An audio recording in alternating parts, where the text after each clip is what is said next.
Right. Upender గారు, BRS నాయకులు వెనకుండి ఈ ఆత్మహత్య ఏదైతే ఆత్మహత్యలకు పాల్పడుతున్నారో వాళ్ళ వెనక ఖచ్చితంగా ఉన్నది బీఆర్ఎస్ నాయకులే. వాళ్ళు ప్రేరేపిస్తున్నారు కాబట్టే ఇంత ఉద్రిక్తతకు దారితీసింది ఈ సమ్మె, లేదంటే శాంతియుతంగా చేసుకుంటున్నారు అని చెప్పేసి అంటున్నారు. దీనికి ఉదాహరణగా గతంలో జరిగినటువంటివి కూడా ఆయన ఉదాహరించారు.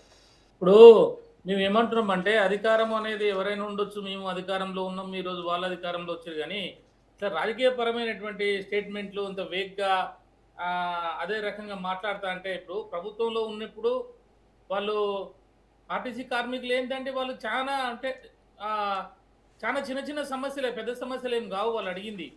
అయితే ఇప్పుడు సబ్జెక్ట్ ఏంటి అంటే, వారు చెప్పినట్టు ఏదో గత ప్రభుత్వం మీద ప్రతిసారి బట్టగలిసి మీదేయాలనే దానికన్నా కూడా ఈరోజు అంశం ఏంది, ఎలక్షన్ మేనిఫెస్టో అంశం మనం చూడాల్సి వస్తుంది. ఎలక్షన్ మేనిఫెస్టోలో వీళ్ళు పెట్టారు కాబట్టే ఈరోజు వాళ్ళు అడుగుతున్నారు. ఎలక్షన్ మేనిఫెస్టోలో లేని అంశాలు, కొత్త అంశాలు ఏం తీసుకురాలే. కాంగ్రెస్ పార్టీ ఏదైతే ఆ రోజు 2023 ఎలక్షన్స్ ముందల ఏదైతే వాళ్ళు చెప్పినారో వాటి మీదనే వాళ్ళు వచ్చినారు. దానికి దప్పదప్పాలు ఇప్పుడు 2 సంవత్సరాలు 2.5 సంవత్సరాలు కాలం గడిచిపోయింది కాబట్టి వాళ్ళు సమ్మెకి 2-3 సార్లు చెప్పడం జరిగింది, నోటీసులు ఇచ్చారు. మరి ఈ రకంగా ముందుకు పోతున్నప్పుడు అనుకోకుండా ఇది జరిగితే దానికి బీఆర్ఎస్ కానీ ఉపేందర్ గారు, బీఆర్ఎస్ కి all of a sudden RTC కార్మికుల మీద ఇంత ప్రేమ ఎందుకు వచ్చింది అంటే, మీ హయాంలో 2018-19 ఆ టైంలో దాదాపు 52 రోజుల పాటు ఆర్టీసీ కార్మికులు సమ్మెకు దిగితే మీరు ఏమాత్రం కూడా చలించకుండా తర్వాత సెల్ఫ్ డిస్మిస్ అయ్యారని చెప్పేసి 48,000 మందిని అర్ధరాత్రి ఉద్యోగాల నుంచి తీసేసినటువంటి చరిత్ర మీది కాదా? నేను ఏమంటున్నానంటే, ఆ రోజు కేబినెట్ సమావేశం, కేబినెట్ నిర్ణయం ఏంటి, ఆర్టీసీని ప్రభుత్వంలో కలపాలని చెప్పేసి మేము నిర్ణయం తీసుకొని ఉన్నది. ఆ తర్వాత మా ప్రభుత్వం వచ్చుంటే ఇప్పుడు ఈ డిమాండ్స్ అన్ని ఏమి ఉండకపోవు.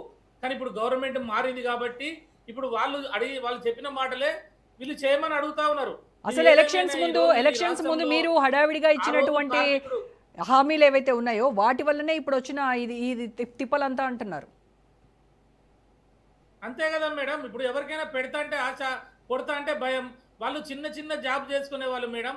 వాళ్ళు అసంటి వాళ్ళకి పాపం మనం ఇస్తామని వీళ్ళు ఆ రోజు ముఖ్యమంత్రి గారు లేకపోతే అక్కడ ఉన్న పిసిసి అధ్యక్షులుగా Congress party election manifesto committee chairman ఉన్న దుద్దిల శ్రీధర్ బాబు గారు 36-35 వీళ్ళకి సంబంధించినటువంటి మేము అన్ని కూడా తీర్చామని చెప్పారు.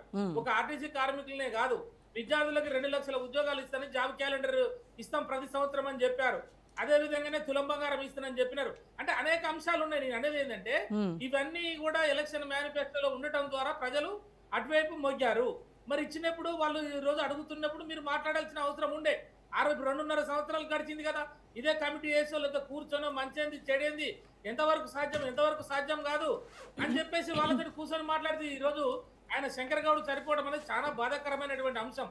ఇప్పుడు ఆ మిత్రుడు సోదరుడు బీఆర్ఎస్ వల్లనే ఇది జరుగుతుంది మాకు అనుమానం ఉన్నదంటే అది చాలా తప్పండి. ఎందుకంటే ఇప్పుడు ఉద్యమాలు అనేవి ఒక డిమాండ్ మీద వచ్చినప్పుడు ఇలాంటివి జరుగుతూ ఉంటాయి. 1969లో తెలంగాణ ఉద్యమం కోసం విద్యార్థులు బయలుదేరి చలో అసెంబ్లీకి ముట్టడిస్తే మరి ఇదే కాంగ్రెస్ పార్టీ కాల్చి చంపింది కదండి.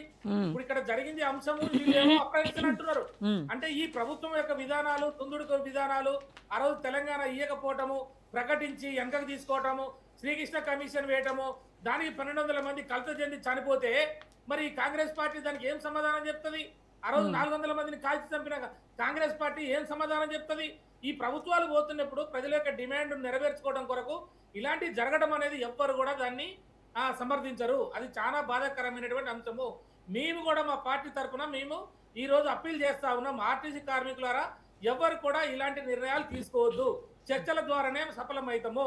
ఈ ప్రభుత్వమైనా ఇంకే ప్రభుత్వమైనా మనం కూర్చొని మాట్లాడుకొని మీకు రావాల్సిన డిమాండ్లకి బీఆర్ఎస్ పార్టీగా నిన్న మా కేటీఆర్ గారు కూడా మేము కూడా మద్దతు తెలియజేస్తాం. పాక్షికంగా మొత్తం మేమేదో సమ్మెలు దిగి వాళ్ళని ఏదో మేము వాళ్ళకి సపోర్ట్ చేస్తామని కూడా అనలే.